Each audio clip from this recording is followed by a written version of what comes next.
महेश्वरः गुरुः साक्षात् परब्रह्म तस्मै श्रीगुरवे नमः। वक्रतुण्ड महाकाय सूर्यकोटिसमप्रभो निर्विघ्नं कुरु मे देव सर्वकार्येषु ज्ञानानन्दमयं देवं श्रीरात्रिम् आधारं सर्वविद्यानां श्रीहरिपुत्रस्महे। चतुर्भुजे त्रिजगदावतंसे कुचोर्मिदेवसोमि अम्बरेक्षुपासां हस्ते नमस्ते नमस्ते नमस्ते जय। నిన్నటి రోజున బ్రహ్మ విష్ణు మహేశ్వరులు అమ్మవారు చెప్తున్నారు, సృష్టి చేయమని అమ్మవారు చెప్పింది. సృష్టి స్థితి లయకారకాలైన మీ యొక్క రెస్పాన్సిబిలిటీస్, మీ డ్యూటీస్ మీరు చేయండి అని అమ్మవారు చెప్తే అప్పుడు వాళ్ళు తిరిగి ఏమన్నారు, సృష్టి ఎలా చేయగలమమ్మా, మాకు ఏం అర్థం కావట్లేదు, అసలు ఏమీ లేదు, భూమి కనబడట్లేదు, భూమి పచ్చకం లేదు, దేని మీద సృష్టి చేయాలి, ఏ విధంగా స్థితి చేయాలి, ఏ విధంగా లయం చేయాలని తెలియదు. అంటే ఇంతలో ఆకాశం నుండి ఒక విమానం తలక్కున అక్కడికి వచ్చి ఆగింది. ఇది జాగ్రత్తగా వినండి. అమ్మవారు మనకు తెలియని ఎన్నో లోకాలకు వీళ్ళ ముగ్గురిని ఎక్కించుకొని చూపిస్తున్నారు. ఎవరిని? బ్రహ్మ విష్ణు మహేశ్వరులకి తెలియని లోకాలను అమ్మవారు ఫ్లైట్ ఎక్కించి తీసుకెళ్తున్నారు. అది ఎలా ఉంది చూడండి, విచిత్రంగా ఉంటుంది. అదంతా వింటుంటే మనం అవే ఇంగ్లీష్ మూవీస్ కాపీ కూడా తీస్తున్నారు. అందులోకి ఎక్కి నిర్భయంగా కూర్చోండి దేవి మమ్మల్ని ఆదేశించింది. అమ్మవారు అన్నారు, భయం లేకుండా ఆ విమానం ఎక్కి కూర్చోండి అన్నారు. అప్పుడు బ్రహ్మ విష్ణు మహేశ్వరులు ఆ విమానం ఎక్కి కూర్చున్నారు. నీకు అద్భుతాన్ని చూపిస్తానన్నది అమ్మవారు, నీకు ఒక అద్భుతాన్ని చూపిస్తానని చెప్పింది. ఇది కొంచెం జాగ్రత్తగా వినండి. ఇక్కడ ఇవాళ మార్నింగ్ చెప్పే ముందు చిన్న అప్డేషన్. ఇవాళ మార్నింగ్ జనరల్గా పూరిలో ఇవాళ సంకటహార చతుర్థి వినాయకుడు చాలా అనుగ్రహంతో అనుకోకుండా ఇవాళ ఒక పనికిరాని పని ఉంది. దానివల్ల మా ఫ్రెండ్ ఒక ఆయన ఉన్నారు పూజారి గుడిలో. ఆయన ఏం చేశారంటే, సంకటహార చతుర్థి ఉంది, పూర్ణావతి హోమం ఉంది, రండి అని అన్నారు. ఫ్రెండ్ పూజారి పురోహితుడు అంటే అనుకోకుండా ఇవాళ పని మ్యాచ్ అయింది, దాంతో క్లాష్ అయింది. అయ్యి పొద్దునే వెళ్తున్నది ఇంట్లోంచి బయటకు వెళ్తూ స్వామి ఎక్కడ వెళ్తాం, నీ పూజకు వద్దాం, నాకు ఇంట్రెస్ట్ ఉంటే ఒక పనికిరాని పని పడింది, అది కంపల్సరీ పోవాలి, కుదరట్లేదు, నువ్వు పని చేయి, ఆ పని తొందరగా అయిపోకూడదు, నీ దగ్గరకు వచ్చి పూర్ణావతి నేను పూజ అటెండ్ చేస్తానని చెప్పాను. మీ నమ్మకం 5 నిమిషాలు అయిపోతుంది. 4-5 గంటలు అవ్వాల్సిన పని 5 నిమిషాలు అయిపోతుంది. షెడ్డు వెంబడే చేయకని చెప్పా. ఎక్కడ పోతాం, డైరెక్ట్ గుడికి పోతాం, స్వామికి కమిట్మెంట్ ఇస్తే స్వామి తీసుకొచ్చి గుడి దగ్గర అక్కడ దించేశారు. సరే అక్కడే కూర్చున్న గుడిలో హాయిగా పురోహితులందరితో మాట్లాడడం, పూర్ణావతి అయింది, దర్శనం చేసుకున్నాం, అంతా బాగుంది, మంచి దర్శనం ఇచ్చాము. ఇచ్చి బయటికి రాగానే మా బండి యొక్క పైపు, పెట్రోల్ పైపు ఉంటుందా, అది పాతదైపోయి క్రాక్ అయిపోయి లూజ్ అయిపోయి పెట్రోల్ అంతా కింద పడిపోయింది. మేము చూసుకోలేదు, పార్కింగ్ చేసి వెళ్ళిపోతాం కదా. బయటికి రాగానే చూడగానే మొత్తం పోలేదు, కొంచెం పోయినట్టుంది. మేము పెట్రోల్ ఆన్ చేయడం కొంచెం బుక్ పెట్టాం. ఈ లోపల ఏమైంది, నేను బ్యాగ్ అంతా ఇంట్లో పెట్టుకొని పోయా కదా, చేతిలో ఫోనే ఉంది. ఫోన్ ఏమో నెట్వర్క్ ఏమో ఇష్యూ ఉంది, బండిలో పెట్రోల్ ఏమో డ్రాప్స్ పడిపోయింది, చేతిలో డబ్బులు ఏం లేవు, బండి ఏమో ఇలా ఉంది పరిస్థితి. ఏది పెట్రోల్ ఏమో ఉన్నది కూడా లీక్ అయిపోయింది, పైప్ విరిగిపోయి లీక్ అయిపోయింది. చూస్తే ఎలా అంటే పక్కన ఒక ఆయన ఏం చేశాడంటే, ఆయన దగ్గర రంపం వండిస్తే కోర్స్ ఏదో టెంపరీకి పెట్టి స్టార్ట్ చేసినట్టు. అలా కోర్స్ అలా పెట్టి టెంపరీగా అలా స్టార్ట్ చేసి చూసినప్పుడు నంబరు ఆ చెప్తున్నది లోపలిలో ఉంది. నమస్కారం, కృష్ణ గారు వస్తున్నారు, రండి లోపలి కాళ్ళు కొట్టుకుంటాం, మంచిగా రండి కానీ పర్లేదు, రండి ఒక 10 నిమిషాలు రండి, చేయి పోయి తాత కాళ్ళు కట్టుకొని వస్తాం. నంబరు పావురాలు ఎక్కడి నుంచో ఒక 500 నోట్, ఒక 100-200 నోట్స్, ఒక 20 నోట్స్ తీసుకొచ్చి మా ముందు వేసాను. నేత్రము చూసి పప్ప అక్కడ డబ్బులు కూడా ఉన్నాయి, పావురాలు వచ్చి దిగడం, ఇచ్చుకుంటాం, డబ్బులు అలా పడుతుంది. నేత్రం ఎప్పుడే చెప్పగా తీసుకోవడం. పక్కనే వెంకటేశ్వర స్వామికి అక్కడ ఇచ్చిన 20% స్వామికి ఒక 2 రూపీస్ వేసాం.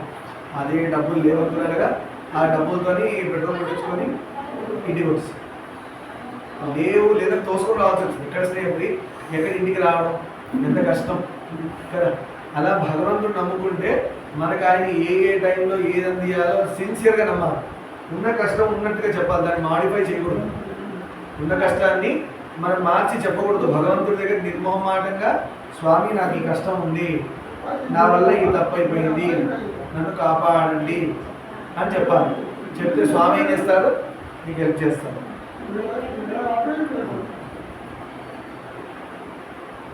సరే, అమ్మవారు ఏం చేశారు ఇప్పుడు? బ్రహ్మ విష్ణు మహేశ్వరుని ముగ్గురిని ఇది ఎందుకు చెప్తున్నానంటే, అలా మీరు సిన్సియర్గా అమ్మవారి దగ్గర నిజాయితీగా, లేదంటే దేవుడి దగ్గర నిజాయితీగా నాకు ఈ కష్టం ఉంది అని చెప్తే ఆదుకోవడానికి ఎప్పుడూ ఉంటారు. వాళ్ళు మాకే చెప్తున్నాను, పొద్దున పూర్ణావతికి వెళ్తే అలా అయ్యింది. అప్పుడే అనుకున్నాం ఇక ఎవ్రీ మంత్ సంకటహర చతుర్థి మన సమితిలో స్వామికి చేయాలి. ఫస్ట్ సంకటహర చతుర్థి వినాయకుడి పూజతో స్టార్ట్ అయ్యి అభిషేకాలు కానీ మీకు అన్నీ జరుగుతాయి. స్వామి పొద్దున అక్కడే మొక్కుకున్నాం గుళ్ళో. సరే, అలా అమ్మవారు ఏం చేశారు? బ్రహ్మ విష్ణు మహేశ్వరుని ముగ్గురిని విమానం ఎక్కించుకొని మీకు అద్భుతాన్ని చూపిస్తానని చెప్పింది. ఆమె మాట విని బ్రహ్మ విష్ణు మహేశ్వరుడు ఓంకారనాథం కావించి ఓం అనే శబ్దం. అన్నిటికీ ఏది ముఖ్యం? స్టార్టింగ్ పాయింట్ అన్నిటికీ ఏది? ఓంకారం. దాని నుంచి అన్ని పుట్టాయి. అందుకనే బ్రహ్మ విష్ణు మహేశ్వరుడు ఓంకారనాథం చేసి ఆ విమానం ఎక్కి కూర్చున్నారు. నవరత్న మండితము, ముక్తధామ విభూషితము, కింకిణి వినాద సంకూలము, సురసన్నిభము అయిన విమానం అధిరోహించగా జగదంబిక దాన్ని మనోవేగంతో నడపడం మొదలుపెట్టింది. బ్రహ్మ విష్ణు మహేశ్వరులు విమానం ఎక్కారు. ఎక్కగానే అమ్మవారు ఏం చేశారు? మనసులో ఎలా సంకల్పం చేశారు వెళ్ళాలి అని. అప్పట్లో అన్ని ఫ్లైట్స్ అలా పోయేవంట. పుష్పక విమానం అంటారు తెలుసా? అలా ఆ విమానం అమ్మవారు తెచ్చిన దానిలో బ్రహ్మ విష్ణు మహేశ్వరు పిల్లల్లాగా ఎక్కి కూర్చుంటే అమ్మవారు మనసులో మనోభిష్టంగా, అంటే మనసులో అమ్మవారు ఎటు తెలుసుకుంటే అటు వైపు పెడుతున్నారు. ఇవాళ మనం కూడా అలాంటి తయారు చేయలేము, నేను చెప్పలేము ఏ వచ్చారు. కొంతసేపటికి అది జల విరహితమైన మరొక చోటికి వెళ్ళింది. వీళ్ళు ఉన్న చోటు నుంచి ఆ విమానం ఇంకో చోటికి వెళ్ళింది. ఎక్కడ అమ్మవారు ఎక్కడ తలుచుకుంటే ఆ ప్లేస్కి విమానం ట్రావెల్ చేసి వెళ్ళింది. దానిలో ఎవరున్నారు? బ్రహ్మ విష్ణు మహేశ్వరుని కూర్చోబెట్టింది. మేము విస్మతులు అయ్యాం. అదొక మహానగరం. అమ్మవారు ఏం చేశారు? వీళ్ళు తెలియని ఒక నగరంలో తీసుకెళ్లారు. అంటే బ్రహ్మ విష్ణు మహేశ్వరులకు తెలియని ఒక లోకం ఉంది.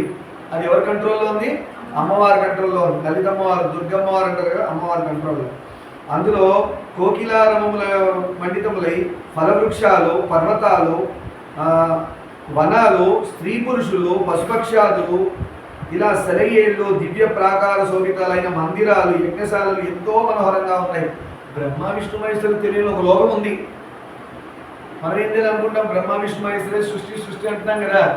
ఇక్కడ అమ్మవారి కంట్రోల్లో ఉన్న లోకాలు ఎన్ని ఉన్నాయో వీళ్ళకి తెలియని. వీళ్ళు ముగ్గురు బ్రహ్మ విష్ణు మహేశ్వరులు ఆ లోకాన్ని చూసి ఆశ్చర్యపోయి చూస్తున్నారు కదా. అది మాకు తెలియదు, ఇలాంటి లోకం ఉంటుందా? ఇక్కడ మనుషులు ఉన్నారే, ఇక్కడ మళ్ళీ నదులు ఉన్నాయి, సెలయేళ్ళు ఉన్నాయి, పర్వతాలు ఉన్నాయి, వనాలు ఉన్నాయి, గార్డెన్స్ అన్నీ ఉంటాయి కదా, అవన్నీ ఉన్నాయి. ఇక్కడ పక్షులు అన్నీ ఎగురుతున్నాయి. దానికి దగ్గరగా ఒక వనంలో దేవతులుడు ఏదో ఒక రాకుమారుడు ఉన్నాడు. ఆ వనంలో ఒక రాజకుమారుడు ఉన్నాడు.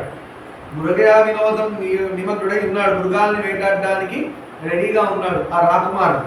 ఆ నగరాన్ని చూసి మాకు అది స్వర్గమే అని ప్రత్యభిజ్ఞ కలిగింది. ఇది స్వర్గమేమో అని అనుకుంటున్నారు వాడు. ఎవరు? బ్రహ్మ విష్ణు మహేశ్వరుడు.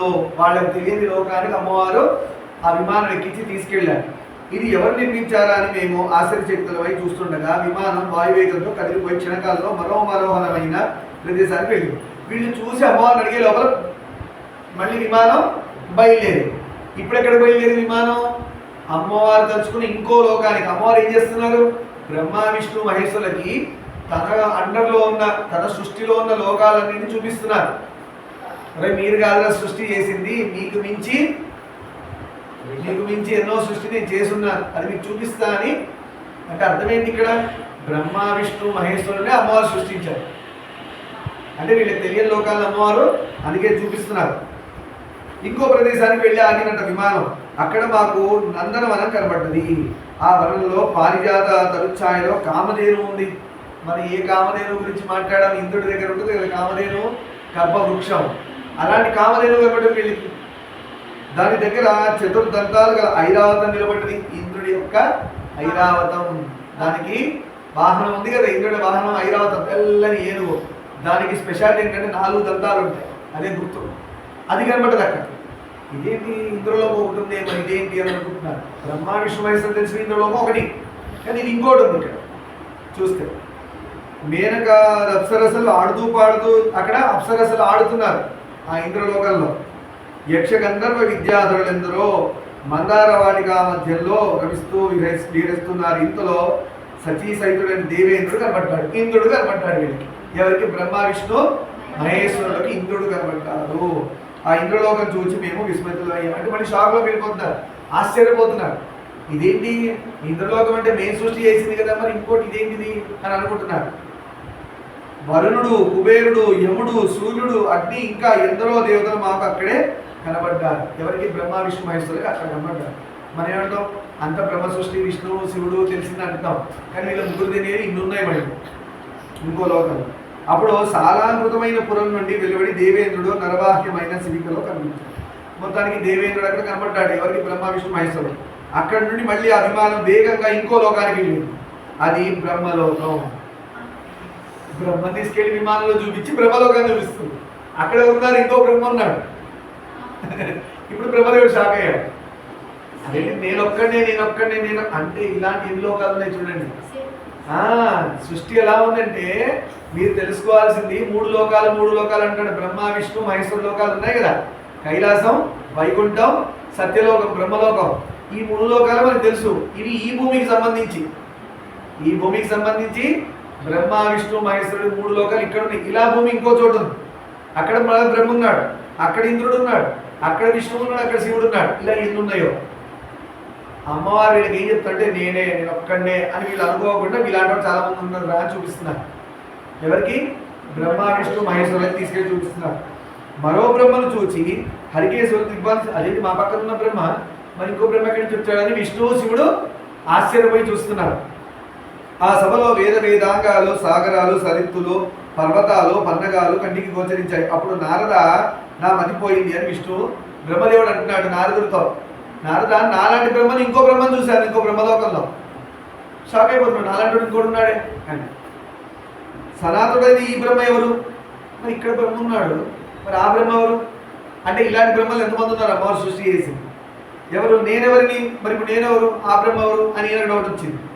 ఇదంతా భ్రమగా ఉంది. ఇలా అంటే కళ్ళు అనుకుంటున్నాడు, బ్రహ్మ అనుకొని చూస్తున్నాడు, నేనైనా కాదా నాలంటోడు అనుకుంటున్నాడే అని నేను శివకేశవంతో అంటుండగా విమాన మనోజవంతో క్షణంలో కైలాస శిఖరం చెంది.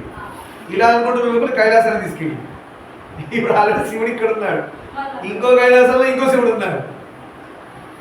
అంటే వీళ్ళకి అప్పుడు ఏమర్థమైంది? అమ్మవారు కొన్ని చోట్ల కొన్ని లోకాలు సృష్టి చేసి అక్కడో బ్రహ్మలోకం, అక్కడో విష్ణులోకం, అక్కడ శివలోకం, అలా ఎన్ని శివలోకాలు ఉన్నాయో, ఎన్ని బ్రహ్మలోకాలు ఉన్నాయో, ఎన్ని విష్ణులోకాలు ఉన్నాయో, ఇదంతా ఎవరి సృష్టి? అమ్మవారి సృష్టి. బ్రహ్మ విష్ణు మహేశ్వరుడు కూడా అమ్మవారి యొక్క సృష్టి. సరే, యక్షగణాన్వితమైన మనోహర శిఖరంలో సుఖ కోకిల కూచితము, వీణాముర జవాధ్యనాదితము అగు మందార వాటిక దగ్గర విమానం ఆగగా ఒక సుందర భవనం నుండి శివుడు మహావైభవంతో బయటకు వచ్చాడు. ఆగంగానే శివుడు ఇక్కడ ఉన్నాడు, ఇంకో శివుడు లోపల నుంచి వచ్చాడు బయటికి. అదో కైలాసం మళ్ళీ.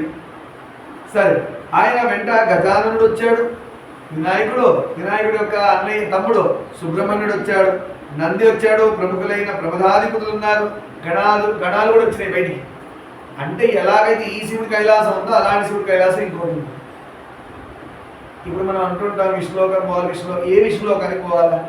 మోక్షం కావాలి, బాగా పూజలు చేసి స్వామి నన్ను నీలో కలిపేసుకో, నన్ను విష్ణులోకానికి తీసుకెళ్ళిపో, నన్ను శివలోకానికి పట్టుకెళ్ళిపో అని అంటారు. ఏ శివలోకం, ఏ విష్ణులోకానికి పోవాలి అంటే ఈ భూమికి సంబంధించిన విష్ణులోకం ఉంది, ఈ భూమికి సంబంధించిన శివలోకం బ్రహ్మలోకం ఉంది. అంటే దీని వరకే. అందుకే 14 లోకాలు అన్నారు. గాయత్రి మంత్రంలో వస్తుంది 14 లోకాలు. ఏంటండి? భూ భువ స్వ మహా జన తప ఓం సత్యం అంటే సత్యం బ్రహ్మలోకం. అర్థమైందా? అలానే కిందికి వెళ్తే పాతాళ లోకంలో అతల వితల సుతల తలాతల రసాతల మహీతల పాతాళ, ఇలా 14 లోకాలు ఉన్నాయి. ఇవి వీటికి సంబంధం. భూమికి కిందకి పైకి, సత్యలోకం పైన, విష్ణులోకం పైన, కైలాసం పైన, అమ్మవారి పైన. అక్కడ ఇదంతా కలిపి వీటికి సంబంధించిన బ్రహ్మలోకం, విష్ణులోకం, ఇంద్రలోకం, మళ్ళీ ఒక సెట్. ఇలా ఇది ఒక గుడ్డు, చిన్న గుడ్డు పరిమాణంలో ఆకాశంలో ఉంది. ఇలాంటివి ఎన్నో గుడ్లలాగా ఆకాశంలో పరిభ్రమిస్తున్నాయి, తిరుగుతున్నాయి. వాటి సెటప్ వాటికి ఫిక్స్ అయ్యి ఉంది. అక్కడ బ్రహ్మ, అక్కడ యముడు, యమలోకం. అంటే ఎలా ఉందంటే మీ స్కూల్ మీ పిల్లలు ఎలా మేనేజ్ చేస్తుందో, మీ టీచర్ మీ ప్రిన్సిపల్ ఎలా ఉన్నారో అలా ఒక్కొక్క భూలోకానికి ఇక్కడ మనుషులకి శిక్షలు, వీళ్ళకి స్వర్గం, మళ్ళీ భోగాలు, ఇవన్నిటికి వీటి సెటప్ వేరేగా అలా ఎన్ని ఉన్నాయో. ఇప్పుడు ఆలోచించండి, చనిపోయే ప్రాణం ఎక్కడ పోతుంది? చనిపోయిన తర్వాత శరీరం వెళ్ళిపోయింది, ప్రాణం ఎక్కడ పోతుంది? అంటే ఈ సంబంధించిన లోకాలు ఈ భూమికి సంబంధించిన సెటప్లోనే అది తిరుగుతుంటుంది ప్రాణం. మళ్ళీ జన్మ వచ్చేవారు. సరే, వారందరూ జయతానాలు చేస్తూ ఆయన వెంట నడుస్తున్నారు. మాతృకలు కూడా ఆయన వెంబడిస్తున్నారు. క్షణంలో అక్కడి నుండి విమానం పవన వేగంతో వైకుంఠ సదనానికి వెళ్ళిపోయింది. ఇప్పుడు వైకుంఠానికి వెళ్ళింది మళ్ళీ. ఇప్పుడు విష్ణు ఆశ్చర్యపోతున్నాడు. ఇదేంటి, నేను విష్ణువుని ఇక్కడ ఉండగానే ఇంకో విష్ణువు ఉన్నాడా, ఎలా ఉన్నాడు చూద్దామని చూస్తున్నాడు. అక్కడ నేను అసంభావ్యములైన విభూతులను చూచాను. ఆ సదనాగ్ర భాగంలో అతశీశ్యామ శరీరుడు, పీతాంబరుడు, దివ్యాభరణ భూషుడు, చతుర్భుజుడు, గరుడారుడు. ఈ విష్ణువు ఎలా గరుడెక్కాడో అక్కడ విష్ణువు గరుడుతోనే ఉన్నాడు. అంటే వీళ్ళ యొక్క ఫ్యూచర్ చూపిస్తున్నట్టుగా ఉందో, లేదా వీళ్ళ లాంటి వాళ్ళని చూపిస్తుంది అమ్మవారు. శ్రీ మహావిష్ణువు చూసి మేము విస్మతులయ్యాం. విష్ణువు ఇక్కడ ఉన్నాడు, అక్కడ మళ్ళీ శివుడు బ్రహ్మ విష్ణువు చూసి ఇక్కడ విష్ణువుని చూస్తున్నారు. ఈయనవరు ఆయనవరు, ఈ రెండుగా తయారయ్యారు. మళ్ళీ రమాదేవితో పాటు లక్ష్మీదేవితో పాటు ఇతర కాంతలు ఎందరో వింజామరలు వీస్తున్నారు. ఆయనకి వింజామరలు వీస్తున్నారు విష్ణువుకి, లక్ష్మీదేవికి. మేము ఆశ్చర్యంతో ఒకళ్ళ వంక ఒకళ్ళని చూస్తూ ఉండగా విమానం సర్రున సాగిపోయింది. అమ్మవారు ఏం చేశారు, షికారు తీసుకెళ్ళాలి ఇద్దరు కూర్చోబెట్టి. అంటే నాయన మీ ముగ్గురు మేమే అని అనుకోకండి, మీలాంటి చాలా మంది ఉన్నారని చెప్పింది. బ్రహ్మదేవుడు అనుకోవద్దు నేనే సృష్టి చేస్తున్నాను, విష్ణు అనుకోవద్దు నేనే కంట్రోల్ చేస్తున్నాను, శివుడు అనుకోవద్దు నేనే లైన్ చేస్తున్నాను అనుకోవద్దు, మీలాంటి వాడు చాలా మందిని తయారు చేసి పెట్టాను లోకంలో అని చెప్పడానికి అమ్మవారి ఈ విమానాలు ఎక్కించుకొని తీసుకెళ్తాం. పోయి అది ఉబ్బెత్తున లేచి పడుతున్న అలలతోనూ రకరకాల జలజంతువులతోనూ భయంకరంగా ఉన్న ఒక పాల సముద్రంలోకి వెళ్ళింది. ఏది ఈ విమానం? అక్కడ ద్వీపం ఉంది, ఒక చిన్న ద్వీపంలా ఉంది. అది మందార పారిజాతాది వృక్షాలతోనూ రమణీయంగా ఉంది. కోకిల రాగాలు అంటే కోకిల అరుపులు వినబడుతున్నాయి. సుగంధ పరిమళాలు మంచి మంచి. అదే మణిద్వీపం, అదే ద్వీపం అమ్మవారి ప్లేస్, మణిద్వీపం అంటారు. నలుగడలా వ్యాపిస్తున్నాయి 9 జుంకారాలతో. అది పరమద్భుతంగా ఉంది. ఆ ద్వీపం మధ్యలో నవరత్న ఖచ్చితమైన శివాకార పర్యంతం ఒకటి ఉంది. శివుడిలాగా కనబడే ఒక మంచం ఉంది. అర్థమైందా? శివాకారం, ఓంకారం అని కూడా తీసుకోవచ్చు. శివుడే మంచంగా ఉన్న పర్యంతం, అర్థమైందా? మంచం. అదేంటి? మణిద్వీపం, అమ్మవారి యొక్క ద్వీపం.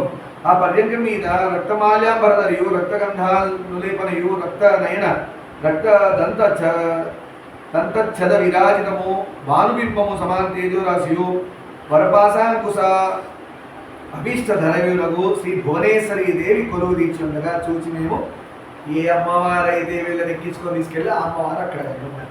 ఆవిడ పేరేంటి? భువనేశ్వరి దేవి. అదే మణిద్వీపం. ఎప్పుడైనా మీకు మణిద్వీపం గురించి చిన్న పాట ఉంది, మణిద్వీపం పాట. ఆ పాటలో మణిద్వీపం ఎంత బాగుంటుందో ఇందాక నేను చదివాను. ఎప్పుడైనా మన మణిద్వీపం పాట చెప్పుకున్నాం. అసలు అమ్మవారు మణిద్వీప వర్ణన ఆ పాటలో ఎంత బాగా వస్తాయంటే, అమ్మవారికి వీళ్ళందరూ ఎలా ఉన్నారు అసిస్టెంట్స్గా, శివుడే మంచంగా మారిపోయాడు, దాని మీద అమ్మవారు కూర్చుంటారు. అంటే ఆలోచించండి. అలాంటి దీపాన్ని చేయాలని చెప్పుకుంటూ ఈరోజు ఇవాటి పురాణానికి ఇక్కడ శుభం పలుకుదాం. అమ్మవారు అక్కడ కొంచెం రెస్ట్ తీసుకుంటారు. రేపటి రోజున ఏం జరిగింది అనేది, మనం మణిద్వీపంలో ఏం జరుగుతుందో అసలు అనేది రేపటి రోజు తెలుసుకుందాం. సర్వం శ్రీ ఉమామహేశ్వర పాదారంభమస్తు. లోకాన్ సమస్తాన్ సుఖినో భవంతు. శాంతి శాంతి. పప్పా, ఇప్పుడు గుడిలో ప్రసాదానికి ఎగబడతారు కదా.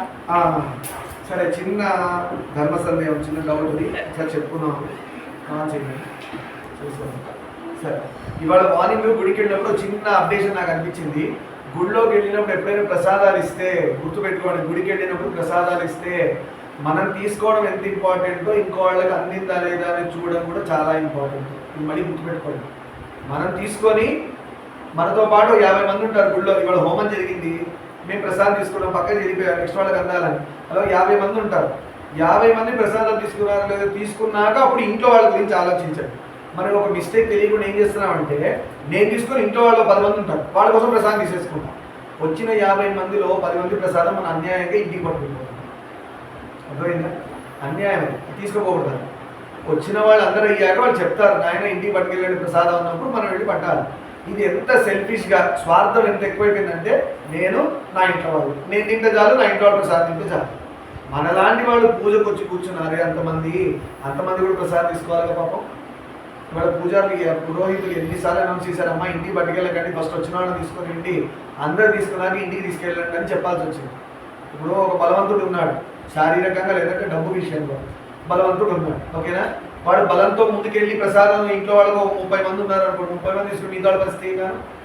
అన్యాయం, దేవుడు అది మెచ్చుకోడు. లేదు డబ్బు ఉంది బాగా, మొత్తం ప్రసాదం నేనే కొనుక్కొని పోతాను, మిగతా వాళ్ళ పరిస్థితి కాదు. అది దేవుడు మెచ్చడు. అందుకని ఫస్ట్ ఏం చేయాలంటే మనం తీసుకున్న ప్రసాదం దాన్ని పంచాలి ఇంట్లో. అందరు తీసుకున్నాక లేదు అయిపోయింది, నీ దగ్గర వచ్చిందా, నువ్వు 2 కళ్ళకి అద్దుకుని నోట్లు వేసుకుని మిగతా ఇంటికి పట్టుకెళ్ళి. అంతేగాని స్వార్థంగా ఉన్న ప్రసాదం అంతా దోచుకెళ్ళి ఇంట్లో వాళ్ళకి అందియదు. అది చూడగా నాకు గుర్తొచ్చింది ఏంటి తెలుసా, అలా జనాలందరూ ప్రసాదాలు తీసుకుంటే వినాయకుడి ఎలుక వాహనం గుర్తొచ్చింది. వినాయకుడి ఎలుక అనింద్యుడు దాని పేరు. ఆ ఎలుకలో ఎందుకు గుర్తొచ్చిందంటే మనందరికీ గృహస్థులు పెళ్ళయి పిల్లలు ఉన్న వాళ్ళందరూ ఆ ఎలుకతో పోలుస్తారు. ఆ వినాయకుడి యొక్క అనింద్యుడు ఎలక. ఎలక ఏం చేస్తుంది, దానికి ఏం దొరికినా తీసుకెళ్ళి ఇంట్లో దాచిపెడుతుంది, ఏం దొరికినా ఇంట్లో పెడుతుంది. అందుకని ఈ గృహస్థుడిని భార్య భర్తలు పిల్లలు గృహస్థుడిని దేంతో పోల్చారు, ఎలకతో పోల్చారు. ఎలకకి ఇది పనికి వస్తుందా లేదా లేదు, ఏ తీసుకొచ్చి కన్నులో పెడుతుంది, రూపాయికైనా కన్నులో పెడుతుంది, పనికిరాని కవర్ ఏదో దాన్ని పట్టుకుని పెడుతుంది, ఒక క్యాబ్ దొరికితే క్యాబ్ తీసుకెళ్ళి పెడుతుంది, కూరగాయ ముక్క విరిగి పడిపోయింది దాన్ని పెడుతుంది, అన్ని దాచిపెట్టి పెడుతుంది. దానితో అందుకే పోలుస్తారు. వినాయకుడిని కనుక నమ్ముకుంటే అలాంటి లక్షణాలు పోతాయి. అందుకని ఆయన ఎలుక మీద వాహనం అయ్యాడు. అంటే గృహస్థుడికి ఫస్ట్ దైవం ఎవరు, వినాయకుడు. ఆ అనింద్యుడే మనమందరం దోచుకెళ్ళిపోయి ఇంట్లో అన్ని ఇంటికి పట్టుకెళ్ళిపోతున్నాం కదా. ఆ లక్షణాలు పోవాలంటే వినాయకుడిని పూజ చేస్తే అప్పుడు ధర్మమైన గృహస్థ జీవితం గడుపుతాం అని గుర్తుపెట్టుకోండి. అలా ప్రసాదాలు పట్టుకెళ్ళకండి, ఇచ్చింది. ఇంకొకటి, ప్రసాదం కొన్ని ఇంటికి తీసుకెళ్ళకూడని ఉంటాయి. ఇంటికి ప్రసాదాలు అన్నీ పట్టుకెళ్ళకూడదు. ఇప్పుడు ఈశ్వరుడి గుడి, శివుడి గుడిలో ఉందనుకోండి, శివుడి ప్రసాదం కూడా పట్టుకెళ్ళిపోద్ది ఇంటికి. శివుడిది ఈ గుడిలో ఏ ప్రసాదం వచ్చినా ఈ డైరెక్షన్ తిరగాలి, ఉత్తరం ముఖంగా తిరిగి అక్కడ చండీశ్వరుడు ఉంటాడు, చండీశ్వరుడు చూపించి పట్టుకెళ్ళాడు. ఉత్తర దిక్కంగా ఇలా చూపించి తీసుకెళ్ళిపోవచ్చు. దానిలో పూజారి వాళ్ళ పొద్దున అన్నాడు, అమ్మాయి ఈ ప్రసాదం ఇంటికి పట్టుకోవద్దు అన్నాడు. అంటే అర్థం ఏంటంటే ఎవరు పూజ అటెండ్ చేశారో వాళ్ళకి రాసి పెట్టుంది, మిగతా వాళ్ళకి రాసి పెట్టి లేదు. ఎందుకంటే ఎవరి జీవితం వాడిదే దేవుడి దగ్గర. మనం ఏం చేస్తాం, ఇంకోటి కూడా మంచిగా ఉండాలి ప్రసాదం పట్టుకెళ్తాం, కానీ కొన్ని ప్రసాదాలు ఇంటికి పట్టుకోకూడదు. స్ట్రిక్ట్గా చెప్పారు, 50% పట్టుకోకూడదు అని. అంటే నీకు దొరికిందంటే నీ అదృష్టం తినాలి. నిజంగా అంత అదృష్టం పడుకుంటే వాడు రావాలి గుడికి వచ్చి పూజ అటెండ్ చేసుకుని ఆ ప్రసాదం తీసుకొని కళ్ళ కలుపుకొని తినాలి. అర్థమైందా? సో ప్రసాదాలు వస్తే ఏం చేయాలి, లేకిగా ముందుకెళ్ళిపోయి మొత్తం దోచుకున్న వాళ్ళలాగా దొంగోళ్ళ మొత్తం ప్రసాదం తీసుకొని పోవద్దు ఇంటికి. కొంచెం ప్రసాదం చేతిలో, ప్రసాదం కొంచెం ఇంట్లో వాళ్ళందరికీ అందించాలి. అది గుర్తుపెట్టుకోవాలి. లైన్లో తోసుకోవడాలు, పెద్ద పెద్ద వాళ్ళు ఉంటారు లైన్లో, మీరు యంగ్స్టర్స్ మీరు కూడా తోస్తే వాళ్ళు పడిపోతే దేవుడికి అక్కడ కోపం వస్తుంది. మనం దర్శనంకి వెళ్ళగానే ఆయన మొహం తిప్పేసుకుంటాడు. వచ్చి వీడు చూడు పెద్దవాళ్ళని ముసలివాళ్ళని తోసేసి వచ్చాడు, వీడి మొహం నాకు చూపిద్దని ఆయన ఇలా మొహం తిప్పేసుకుంటాడు. విగ్రహం ఇలానే ఉంటుంది, ఆయన మొహం మాత్రం తిప్పేసుకుంటాడు. ఎన్ని దండాలు పెట్టినా వేస్ట్. అందుకని పెద్దవాళ్ళకి ఫస్ట్ ఇవ్వండి ఛాన్స్, తర్వాత యంగ్స్టర్స్ వెళ్ళండి. మీకంటే పెద్దవాళ్ళకి ఫస్ట్ ఛాన్స్. ప్రసాదం కూడా వాళ్ళు వెళ్ళలేకపోతున్నారు, మీరు వెళ్ళి తెచ్చి ఇవ్వండి వాళ్ళకి. అయ్యా మీరు వెళ్ళలేకపోతున్నారు కదా, నేను ప్రసాదం తెచ్చిస్తా అని అక్కడ పోయి ప్రసాదం తీసుకొచ్చి వాళ్ళకి ఇస్తే వాళ్ళు చాలా సంతోషపడతారు. మీరు కూర్చోండి నేను తెచ్చిస్తా అని చెప్పాలి. ఈ లక్షణాలు మీరు డెవలప్ చేసుకోవాలి పిల్లలకు. అర్థమవుతా? ఈ లక్షణాలు మీరు డెవలప్ చేసుకోవాలి. పెద్దవాళ్ళకి సాయం చేయాలి. అందుకని ఫైటింగ్ లాగా పోయిపోయి దూరం మధ్యలో. అర్థమైందా? మీ ఏజ్ చాలా ఉంది, పెద్దవాళ్ళు ఎక్కడ పోతారు పాపం, ఎలా తెచ్చుకుంటారు, కష్టం కదా వాళ్ళకి. అందుకని అర్థమైందా అని గుర్తుపెట్టుకోండి. సర్వం శ్రీమామేశ్వర బాబా లోకాన్ సమస్తాన్ సుఖినో భవంతు. శాంతి శాంతి శాంతి.